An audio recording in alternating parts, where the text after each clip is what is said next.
Hi hello ಎಲ್ರಿಗೂ ನಮಸ್ಕಾರ. Welcome back to our channel. ಇವತ್ತಿನ ವಿಡಿಯೋದಲ್ಲಿ ಏನೆಲ್ಲ ಇರುತ್ತೆ ಅಂದರೆ ಶಾಪಿಂಗ್ ಇರುತ್ತೆ, ಹಾಗೆ ನಾನು ಎಲ್ಲೆಲ್ಲಿ ಹೋಗಿದೆ, ಈ ಒಂದು ವಾರದಲ್ಲಿ ಏನೆಲ್ಲ ಆಯಿತು, ಸೊ ಇದಿಷ್ಟು ಇವತ್ತಿನ ವಿಡಿಯೋದಲ್ಲಿ ಶೇರ್ ಮಾಡ್ಕೋತಾ ಇದ್ದೀನಿ. ವಿಡಿಯೋನ ಎಂಡವರೆಗೂ ನೋಡಿ ಸಪೋರ್ಟ್ ಮಾಡಿ. ಮೊದಲನೇದಾಗಿ ಮೀಶೋದಿಂದ ನಾನು ಧೂಳೆಲ್ಲ ತೆಗಿತೀವಲ್ಲ ಆ ಥರದ್ದೊಂದು ಬುಕ್ ಮಾಡ್ಕೊಂಡಿದ್ದೆ.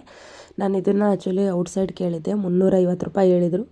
ಮೀಶೋದಲ್ಲಿ ನನಗೆ ಕಾಂಬೋ ಆಫರಲ್ಲಿ ಒಂದು 220 ಅನಿಸುತ್ತೆ, ಎರಡು ಬಂತು. ಒಂದು ನಾವು ಬಚ್ಚಲ ಮನೆ ಎಲ್ಲ ಕ್ಲೀನ್ ಮಾಡಲಿಕ್ಕೆ ಯೂಸ್ ಮಾಡೋ ಅಂಥದ್ದು ಒಂದು ಬ್ರಷು, ಹಾಗೆ ಇದು ಡಸ್ಟ್ ತೆಗಿಯೋ ಅಂಥದ್ದೊಂದು ಸ್ಟಿಕ್ಕು.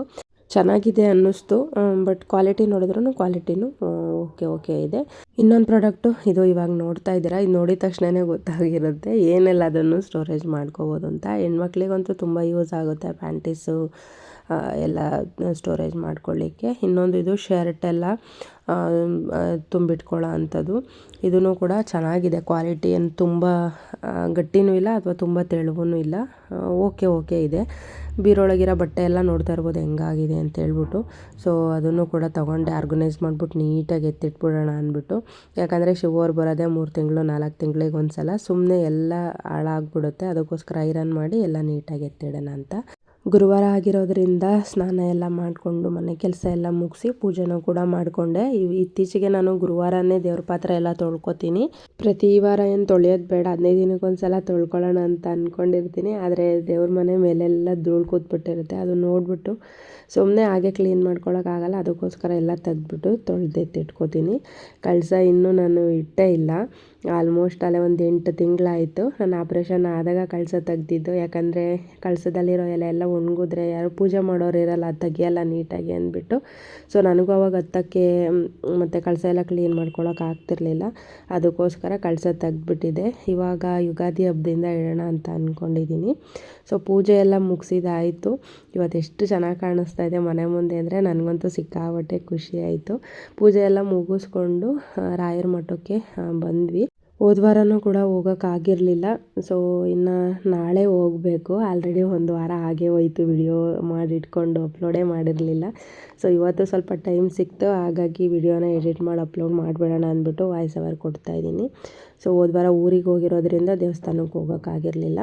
ದೇವಸ್ಥಾನದಿಂದ ಬಂದೆ ಅಷ್ಟರಲ್ಲಿ ಮೀಶೋದಿಂದ ಒಂದೆರಡು ಬ್ಲೌಸ್ ಬುಕ್ ಮಾಡ್ಕೊಂಡಿದ್ದೆ. ನನಗೆ ನನ್ನ ಬರ್ಡೇಲಿ 2022ರಲ್ಲಿ ಅನ್ಕೋತೀನಿ, ಶಿವರು ಕೊರೋನಾ ಟೈಮ್ ಅದು. ಆ ಟೈಮಲ್ಲಿ ನನಗೊಂದು ಲೆಹಂಗಾ ಕೊಡಿಸಿದ್ರು. ಅದಕ್ಕೆ ಅವರು ಆನ್ಲೈನಲ್ಲಿ ಬುಕ್ ಮಾಡಿರೋದ್ರಿಂದ ಅವರು ಬ್ಲೌಸ್ ಮತ್ತು ವೇಲ್ ಎರಡೂ ಕೊಟ್ಟಿರಲಿಲ್ಲ. ಬ್ಲೌಸ್ ಕೊಟ್ಟಿದ್ರು, ಬಟ್ ಸ್ಲೀವ್ಲೆಸ್ ಇರೋದು ಕೊಟ್ಟಿದ್ರು. ನನಗೆ ಅದು ಚೆನ್ನಾಗಿರಲಿಲ್ಲ. ಸೊ ಎಷ್ಟು ಹುಡುಕಿದ್ರು ನನಗೆ ಅದಕ್ಕೆ ಮ್ಯಾಚಿಂಗ್ ಸಿಕ್ಕಿಲ್ಲ. ಅದಕ್ಕೋಸ್ಕರ ಈ ಸಲ ಪಿಂಕ್ ಕಲರ್ದು ವೇಲ್ ಇದೆ, ಪಿಂಕ್ ಕಲರ್ನೇ ನಾನು ಸೆಲೆಕ್ಟ್ ಮಾಡ್ಕೊಂಡಿದ್ದೀನಿ. ಆದರೆ ಬ್ಲೌಸ್ ಕ್ವಾಲಿಟಿ ಮಾತ್ರ ತುಂಬ ಚೆನ್ನಾಗಿದೆ, 360 ರೂಪಾಯಿ. ಇನ್ನೊಂದು ಬ್ಲೌಸ್ನೂ ಕೂಡ ತೊಗೊಂಡೆ, ಯಾವುದಾದ್ರೂ ಸ್ಯಾರಿಗೆಲ್ಲ ಮ್ಯಾಚ್ ಆಗುತ್ತೆ ಅಂತ. ಅದನ್ನು ಕೂಡ ಅಷ್ಟೇ 360. ಈ ದುಪ್ಪಟ್ಟಕ್ಕೆ ಈ ಬ್ಲೌಸು ಚೆನ್ನಾಗಿ ಮ್ಯಾಚ್ ಆಗ್ತಿದೆ. ಹಾಕೊಂಡ್ಮೇಲೆ ನೋಡಬೇಕು ಕರೆಕ್ಟಾಗಿ ಪರ್ಫೆಕ್ಟಾಗಿ ಮ್ಯಾಚ್ ಆಗುತ್ತಾ ಅಂತ. ನೆಕ್ಸ್ಟ್ ಡೇ ಶುಕ್ರವಾರ ಇತ್ತು, ಬನಶಂಕರಿ ದೇವಿಗೆ ಹೋಗೋಣ ಅಂತ ತುಂಬ ಸಲ ಅಂದ್ಕೊತಿದ್ದೆ. 1 ವರ್ಷ ಅಲ್ಲ, ತುಂಬ ದಿನವೇ ಆಗೋಯ್ತು. ಆಲ್ಮೋಸ್ಟ್ ನಾನು ರಾಜಸ್ಥಾನದಿಂದ ಬಂದಾಗ ಹೋಗ್ತಿದ್ದಿದ್ದು, ಅದಾದಮೇಲೆ ಹೋಗೇ ಇರಲಿಲ್ಲ. ನನ್ನ ಫುಲ್ 5 ವಾರದ್ದು ಪೂಜೆ ಎಲ್ಲ ಕಂಪ್ಲೀಟ್ ಆದಮೇಲೆ ಹೋಗೇ ಇರಲಿಲ್ಲ. ಇವತ್ತು ಏನೋ ಹೋಗೋ ಅಂಥ ಅದೃಷ್ಟ ಸಿಕ್ತು. ಹಾಗಾಗಿ ದೇವ್ರ ದರ್ಶನವೂ ಕೂಡ ಬೇಗ ಆಯಿತು. ದರ್ಶನ ಎಲ್ಲ ಮುಗಿಸ್ಕೊಂಡು ಮತ್ತು ಅದ್ರ ಪಕ್ಕದಲ್ಲೇ ಇನ್ನೊಂದು ದೇವಸ್ಥಾನ ಇದೆ, ಅಲ್ಲೂ ಕೂಡ ದರ್ಶನ ಮಾಡೋಣ ಅಂತ ಬಂದ್ವಿ. ನಾನು ಮತ್ತು ವೀಣಾ ಇಬ್ಬರು ಬಂದ್ವಿ. ಸೊ ಇವತ್ತು ನಾನು ನಿಂಬೆಹಣ್ಣಿನ ದೀಪ ಹಚ್ಚಿರಲಿಲ್ಲ, ಹಾಗೆ ದೇವ್ರ ದರ್ಶನ ಮಾಡ್ಕೊಂಡು ಹೋಗೋಣ ಅಂತ ಹೇಳ್ಬಿಟ್ಟು ಬಂದಿದ್ದಿದ್ದು. ಸಿಕ್ಕಾಬಟ್ಟೆ ಜನ ಅಂದರೆ ಸಿಕ್ಕಾಬಟ್ಟೆ ಜನ. ಆ ಬಿಸಿಲಲ್ಲಿ ಅಷ್ಟೊತ್ತು ಆ ದೀಪ ಹಿಡ್ಕೊಂಡು ನಿಂತ್ಕೋತಾರೆ, ಅಷ್ಟು ಭಕ್ತಿಯಿಂದ ನಡ್ಕೊಳ್ತಾರೆ ಅಂದರೆ ಆ ತಾಯಿ ಎಷ್ಟು ಪವರ್ಫುಲ್ ಅಂತ ಅಲ್ಲಿ ಹೋದಾಗ್ಲೇ ಗೊತ್ತಾಗೋದು. ನನಗೂ ಕೂಡ ಅದರದ್ದು ಅನುಭವ ಆಗಿದೆ. 5 ವಾರ ನಾನು ದೀಪ ಹಚ್ಚುತ್ತಾ ಇದ್ದೆ ನಿಂಬೆಹಣ್ಣಿಂದು. ಸೊ ನನ್ನ ಕೆಲಸ ಆಗಿದೆ. ಅದಕ್ಕೋಸ್ಕರ ಯಾರಾದ್ರೂ ಆ ಥರ ಮಾಡೋದಿದ್ರೆ ಹೋಗಿ 5 ವಾರ 9 ವಾರ 3 ವಾರ ಈ ಥರ ನಿಂಬೆಹಣ್ಣಿನ ದೀಪ ಹಚ್ಚಿ, ಖಂಡಿತವಾಗ್ಲೂ ಒಳ್ಳೆಯದಾಗುತ್ತೆ. ಅಷ್ಟು ಪವರ್ಫುಲ್ ಇಲ್ಲ ಅಂದರೆ ಇಷ್ಟು ಜನ ಬರಲಿಕ್ಕೆ ಚಾನ್ಸೇ ಇಲ್ಲ. ಯಾವುದೇ ರೀತಿ ದುಡ್ಡು ಇಸ್ಕೊಳ್ಳೋದಿಲ್ಲ, ಮತ್ತೊಂದಿಲ್ಲ, ಏನೂ ಇಲ್ಲ. ಅವ್ರವ್ರ ಭಕ್ತಿ ಅವ್ರು ಎಷ್ಟು ಬೇಕಾದರೂ ನಿಂಬೆಹಣ್ಣಿನ ದೀಪ ಹಚ್ಬೋದು, ತಾಯಿಗೆ ಸೇವೆ ಮಾಡೋದು ಬರೋದು ಅಷ್ಟೇ. ಸೊ ನಾವು ದರ್ಶನ ಎಲ್ಲ ಮುಗಿಸ್ಕೊಂಡು ಆಚೆ ಬಂದ್ವಿ. ಪಾಪ ವೀಣಂಗೆ ಸ್ವಲ್ಪ ಕಾಲು ನೋವಾಗ್ಬಿಟ್ಟಿತ್ತು. ಅವಳಾಗೆ ಮಾತಾಡ್ಕೊಂಡು ಬರ್ತಾಯಿದ್ಲು. ಊಟಕ್ಕೆ ಹೋಗೋಣ ಅಂತ ನೋಡಿದ್ವಿ, ಆಲ್ರೆಡಿ 12:15 ಆಗೋಗ್ಬಿಟ್ಟಿತ್ತು. ಇನ್ನು ಆ ಬಿಸಿಲಲ್ಲಿ ಊಟದ ಹತ್ರ ನಿಂತ್ಕೊಳ್ಳೋಕ್ಕಾಗಲ್ಲ ಅಂತ ಅಂದ್ಬಿಟ್ಟು ಹಾಗೆ ಆಚೆ ಹೋಗಿ ಕರ್ಪೂರ ತೊಗೊಂಡೋಗಿದ್ದು. ಹಣ್ಣುಕಾಯಿ ಏನೂ ತೊಗೊಂಡಿರಲಿಲ್ಲ, ಯಾಕಂದರೆ ಅಲ್ಲಿ ಏನೂ ಮಾಡ್ಕೊಡಲ್ಲ, ಸುಮ್ಮನೆ ನಾವೇ ಮಾಡ್ಕೊಂಡು ಪೂಜೆ ಮಾಡಬೇಕು. ಅದಕ್ಕೋಸ್ಕರ ಆಚೆ ಬಂದು ಕರ್ಪೂರ ಹಚ್ಚಾಕ್ಬಿಟ್ಟು ಮತ್ತು ದೇವರಿಗೆ ಒಂದು ನಮಸ್ಕಾರ ಹಾಕಿ ಮನಸ್ಸಲ್ಲಿರೋದನ್ನೆಲ್ಲ ಬೇಡ್ಕೊಂಡು ಹಾಗೆ ಹೊರಟ್ವಿ. ಅಲ್ಲಿ ಹೋಗ್ಬೇಕಾದ್ರೆ ನೋಡ್ಬೋದು ನೀವು ಎಷ್ಟೊಂದು ಹೂಗಳು ಎಲ್ಲ ಥರದ್ದು ಸಿಗುತ್ತೆ. ಒಂದು ಚಿಕ್ಕದಾಗಿ ಒಂದು ಶಾಪಿಂಗೇ ಮಾಡ್ಕೊಂಡು ಹೋಗ್ಬಿಡ್ಬೋದು. ಚಿಕ್ಕದಾಗಿ ಏನಿಲ್ಲ, ಮನೆಗೆ ಏನೇನು ಬೇಕು ಎಲ್ಲ ಅಲ್ಲೇ ಸಿಗ್ಬಿಡುತ್ತೆ, ಎಲ್ಲ ತಗೊಂಡು ಹೋಗ್ಬಿಡ್ಬೋದು. ನಾನು ನೋಡ್ತಾ ಇದ್ದೆ, ಆದರೆ ಫ್ರೆಶ್ ಆಗಿರೋವಂಥ ತರಕಾರಿ ಬರೀ 10 ರೂಪಾಯಿ 10 ರೂಪಾಯಿ ಅಂತ ಕೂಗ್ತಾಯಿದ್ರು. ನಾನು ದೇವಸ್ಥಾನಕ್ಕೆ ಬರಬೇಕಾದ್ರೇ ನೋಡ್ಕೊಂಡು ಬಂದಿದ್ದೆ ತರಕಾರಿ ತೊಗೊಂಡು ಹೋಗಬೇಕು ಅಂತ. ಸಿಕ್ಕಾಪಟ್ಟೆ ಫ್ರೆಶ್ ಆಗಿರುತ್ತಪ್ಪ ತರಕಾರಿ ಆಗಿರ್ಬೋದು, ಸೊಪ್ಪು ಆಗಿರ್ಬೋದು ಎಲ್ಲದನ್ನು. ಸೊ ಹಾಗೆ ಮುಂದೆ ಹೋಗ್ಬಿಟ್ಟು ತರಕಾರಿ ತೊಗೊಂಡು ಹೋಗೋಣ ಅಂದ್ಬಿಟ್ಟು ವೀಣಾ ಉತ್ಪತ್ತಿ ಏನೋ ನೋಡ್ತಾ ಇದ್ಲು, ನೋಡೋಣ ಚೆನ್ನಾಗಿದೆಯಾ ಇಲ್ವಾ ಅಂತ. ಸೊ ನಾನು ಹಾಗೆ ಸ್ವಲ್ಪ ವಿಡಿಯೋನೆಲ್ಲ ಮಾಡ್ಕೊಂಡು ಪ್ರತಿದಿನವೂ ವಿಡಿಯೋ ಮಾಡಬೇಕು ಅಂತ ಅನ್ಕೋತೀನಿ, ಇಲ್ಲ ಅಂತಂದರೆ ದಿನ ಬಿಟ್ಟು ದಿನನಾದರೂ ವಿಡಿಯೋ ಹಾಕಬೇಕು ಅಂತ. ಸೊ ವ್ಲಾಗ್ ಮಾಡೋಕ್ಕೆ ಏನೂ ಪ್ರಾಬ್ಲಮ್ ಇಲ್ಲ. ಸೊ ಎಷ್ಟಂತ ಬರೀ ನನ್ನ ದಿನಚರಿನೇ ಹಾಕೋಣ ಅಂತ ಅಂದ್ಬಿಟ್ಟು ಇತ್ತೀಚೆಗೆ ಅದ್ರ ಮೇಲೆ ಇಂಟ್ರೆಸ್ಟೇ ಹೋಗ್ಬಿಟ್ಟಿದೆ. ಅಟ್ಲೀಸ್ಟ್ ಇನ್ನೊಂದು ಪೇಮೆಂಟ್ ಆದ್ರೂ ತೊಗೊಂಡ್ಬಿಟ್ಟು ಆಮೇಲೆ ಬೇಕಾದರೆ ಯೂಸ್ ಮಾಡೋಣ ಯೂಟ್ಯೂಬ್, ಇಲ್ಲ ಅಂತಂದರೆ ಬಿಟ್ಬಿಡೋಣ ಅಂತ ಅಂದ್ಕೊಂಡು ಡಿಸೈಡ್ ಮಾಡಿಬಿಟ್ಟಿದ್ದೀನಿ. ಯಾಕಂದರೆ ಆಲ್ಮೋಸ್ಟ್ ನಾನು ಯೂಟ್ಯೂಬ್ ಶುರು ಮಾಡಿ ಒಂದು 3 ವರ್ಷನೇ ಆಯಿತು ಅನ್ಕೋತೀನಿ. 2-3 ವರ್ಷ ಆಯಿತು. ಈ 3 ವರ್ಷದಲ್ಲಿ ಬಂದಿರೋದೇ 2 ಪೇಮೆಂಟು. ಲಾಸ್ಟ್ ಟೈಮ್ ನಾನು ಬರ್ಡೇಲಿ ತೊಗೊಂಡಿದ್ದ ಪೇಮೆಂಟ್ ಅದಾದಮೇಲೆ ಇದುವರೆಗೂ ಬಂದಿಲ್ಲ ಅಂತಂದರೆ ನಾನು ವರ್ಕ್ ಮಾಡ್ತಾಯಿಲ್ಲ. ವರ್ಕ್ ಮಾಡೋದು ಅಂತಂದರೆ ವಿಡಿಯೋ ಹಾಕಬೇಕು. ಸೊ ಆ ಥರ ಸರಿಯಾಗಿ ಆಗ್ತಾಯಿಲ್ಲ, ಹಾಗಾಗಿ ನನಗೆ ಕೂಡ ಅರ್ನಿಂಗ್ ಆಗಿಲ್ಲ. ಕಡಿಮೆ, ತುಂಬ ಕಡಿಮೆ, ಎಷ್ಟು 5-6 ಸಾವಿರ ವ್ಯೂ ಹೋದ್ರೂ ಕೂಡ ತುಂಬ ಅಂದರೆ ತುಂಬ ಅಮೌಂಟ್ ಕಡಿಮೆ ಬರುತ್ತೆ.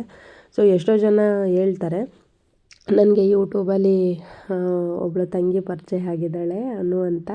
ಮೊದಲು ಅವಳದು ಟಾಲ್ಕ್ ವಿತ್ ಅಮ್ಮ ಮಗಳು ಅಂತ ಚಾನಲ್ ಇತ್ತು. ಸೊ ಇವಾಗ ಅದು ಡಿಲೀಟ್ ಆಗಿಬಿಟ್ಟು ಬೇರೆ 2 ಚಾನಲ್ಲು ಓಪನ್ ಮಾಡಿದ್ದಾಳೆ. ಸೊ ಸಿಕ್ಕಾಬಟ್ಟೆ ನನಗೆ ಯೂಟ್ಯೂಬ್ ಬಗ್ಗೆ ಎಲ್ಲ ಇನ್ಫಾರ್ಮೇಷನ್ ಕೊಡ್ತಾಳೆ, ಈ ಥರ ಮಾಡಿ ಅಕ್ಕ, ಈ ಥರ ಮಾಡಿ ಅಂತ.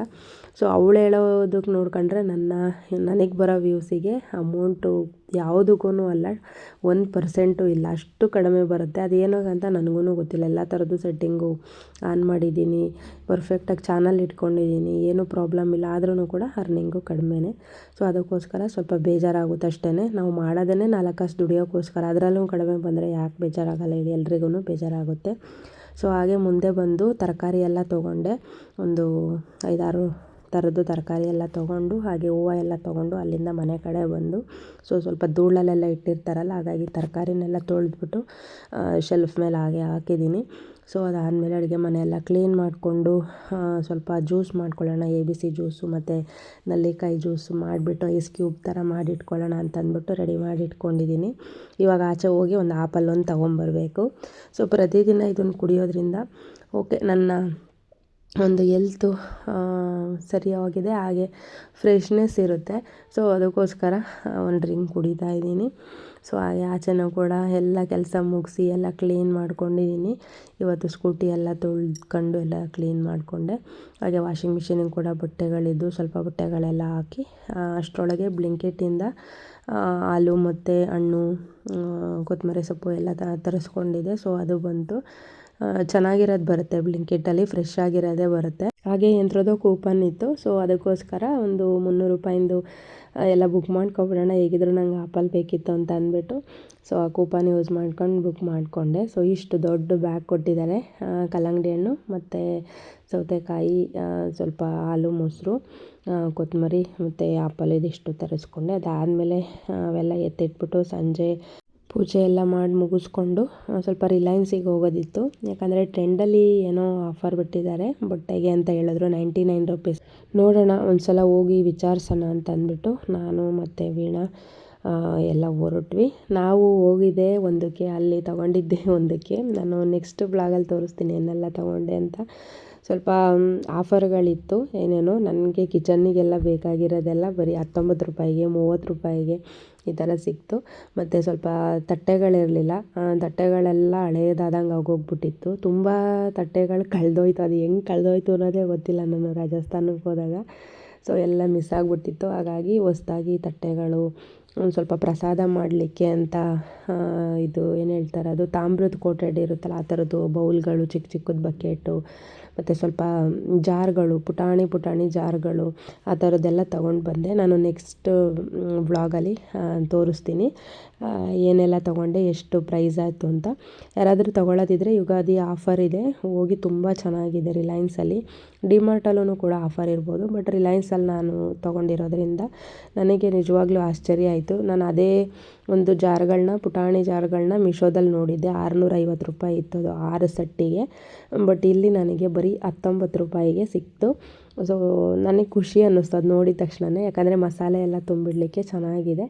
ಸೊ ಹಾಗಾಗಿ ಒಂದು 6 ತೊಗೊಂಡೆ, ವೀಣಾನು ಕೂಡ ತೊಗೊಂಡ್ಳು. ಇನ್ನು ಗ್ಲಾಸ್ಗಳೆಲ್ಲ ಅಷ್ಟೇ 99 ರುಪೀಸ್ ಇದೆ, 69 ರುಪೀಸ್ ಇದೆ. ಶೂಗಳ ಆಫರ್ ಇದೆ, ಪ್ಲೇಟ್ಗಳು ಬೈ 1 ಗೆಟ್ 1 ಇದೆ. ಸೊ ತುಂಬ ಅಂದರೆ ತುಂಬ ಆಫರ್ಗಳಿದೆ. ಯಾರಿಗಾದ್ರೂ ಹತ್ರದಲ್ಲಿ ರಿಲಯನ್ಸ್ ಅಥವಾ ಡಿಮಾರ್ಟ್ ಇದ್ದರೆ, ಯುಗಾದಿ ಅಲ್ವಾ, ಸೊ ಫೆಸ್ಟಿವಲ್ ಆಫರ್ ಇರುತ್ತೆ, ಒಂದು ಸಲ ಹೋಗಿ. ನಾವು ಟ್ರೆಂಡಿಗೆ ಹೋಗೋಣ ಅಂತಲೇ ಬಂದಿದ್ದು, ಬಟ್ ಟ್ರೆಂಡು ಬಾಕ್ಲಾಗ್ಬಿಟ್ಟಿತ್ತು. ಅದು ಟೈಮಿಂಗ್ಸ್ ಪ್ರಕಾರ ಅಂತ ಹೇಳಿದ್ಲು ಹೇಮ. ಸೊ ಅಲ್ಲಿಂದ ಬಂದು ಮನೆಗೆ ನಾವು ತಂದಿದ್ದನ್ನೆಲ್ಲ ಎತ್ತಿಟ್ಬಿಟ್ಟು, ಹಾಗೆ ಇವತ್ತು ಭವಾನಿದು ಬರ್ಡೇ ಇತ್ತು. ಸೊ ಮನೆಗೆ ಬಂದ್ವಿ. ಸೊ ನಮ್ಮ ಚುಕ್ಕಿಮ್ಮ ನೋಡ್ತಾ ಇರ್ಬೋದು ಎಷ್ಟು ಮಿಂಚುತ್ತಾ ಇದ್ದಾಳೆ ವಿಭೂತಿ ಎಲ್ಲ ಇಟ್ಕೊಂಡು ಅಂತ. ಸೊ ಭವಾನಿನೂ ಕೂಡ ಅಷ್ಟೇ ತುಂಬ ಚೆನ್ನಾಗಿ ಕ್ಯೂಟಾಗಿ ಕಾಣಿಸ್ತಾ ಇದ್ಲು. ಸೊ ಅವ್ರದ್ದೊಂದು ಪುಟ್ಟ ಫ್ಯಾಮಿಲಿ, ಗಂಡ ಹೆಂಡ್ತಿ, ಒಂದು ಪುಟಾಣಿ ಮಗು. ಈ ಸಲ ಚುಕ್ಕಿ ಬರ್ಡೇ ಮಾಡಲಿಕ್ಕೆ ಆಗಿರಲಿಲ್ವಲ್ಲ, ಹಾಗಾಗಿ ಅಮ್ಮ ಮಗಳದ್ದು ಇಬ್ಬರದ್ದು ಒಟ್ಟಿಗೆ ಸೆಲೆಬ್ರೇಷನ್ ಆಗೋಯಿತು. ಅವಳು ಊರಲ್ಲಿ ಇದ್ಲಲ್ಲ, ಹಾಗಾಗಿ ಮಾಡೋಕ್ಕಾಗಿರಲಿಲ್ಲ. ಇದಿಷ್ಟು ನನ್ನ ವಿಡಿಯೋ ಆಗಿತ್ತು. ಹೇಗಿತ್ತು ವಿಡಿಯೋ ಕಮೆಂಟ್ ಮಾಡಿ. ವಿಡಿಯೋ ಇಷ್ಟ ಆದರೆ ಲೈಕ್ ಮಾಡಿ. ಪ್ಲೀಸ್ ಯಾರೆಲ್ಲ ನನ್ನ ಚಾನಲ್ನ ಸಬ್ಸ್ಕ್ರೈಬ್ ಆಗದೆ ವಿಡಿಯೋ ನೋಡ್ತೀರಾ, ಪ್ಲೀಸ್ ಸಬ್ಸ್ಕ್ರೈಬ್ ಮಾಡ್ಕೊಳ್ಳಿ, ಸಪೋರ್ಟ್ ಮಾಡಿ ಅಂತ ಕೇಳ್ಕೊಳ್ತಾ ವಿಡಿಯೋ ಎಂಡ್ ಮಾಡ್ತಾಯಿದ್ದೀನಿ. ಎಂಡ್ವರೆಗೂ ವಿಡಿಯೋ ನೋಡಿ ಸಪೋರ್ಟ್ ಮಾಡೋರು ಎಲ್ರಿಗೂ thank you so much. Love you all.